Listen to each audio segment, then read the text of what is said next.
আসসালামু আলাইকুম ভাই বোনেরা, আপনারা সবাই কেমন আছেন? আশা করি সবাই ভালো আছেন। আমি আপনারা দোয়া অনেক ভালো আছি। আজকে আমি কচুর ছড়া দিয়ে ছোটো চিংড়ি মাছ রান্না করবো। আমরা ভিডিওটা না টেনে সম্পূর্ণ দেখুন, আমাদের ভালো লাগবে।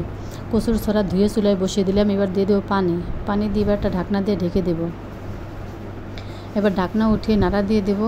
কচুর ছড়া সিদ্ধ করে কিন্তু পানিটা ফেলে আমি এটা হাতে ছিলে নেব। কচুর ছড়াটা কিন্তু সিদ্ধ হয়ে গেছে। এবার নামিয়ে আমি চালনির সাহায্যে সেঁকে নেব।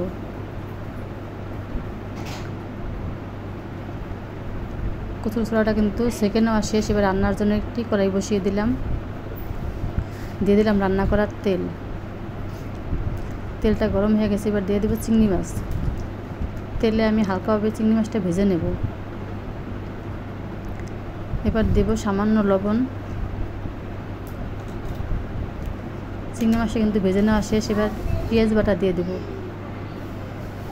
দিয়ে চিংড়ি মাছের সাথে কিন্তু মশলাটাকে আমি ভালোভাবে কষিয়ে নেব। এখানে চিংড়ি মাছ রান্না করব, এজন্য কোনো রসুন ব্যবহার করব না। মশলাটা কিন্তু কষানো শেষ। এবার দিয়ে দেবো পানি দিয়ে নাড়া দিয়ে দেব।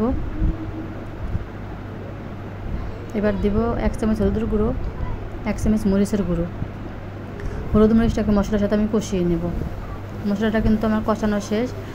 এবার বাপ দেওয়া কচুর ছড়াটা আমি এখানে দিয়ে দেব। দিয়ে মশলার সাথে ভালোভাবে কষিয়ে নেব। কচুরটা কিন্তু কষানো শেষ। এবার দিয়ে দেবো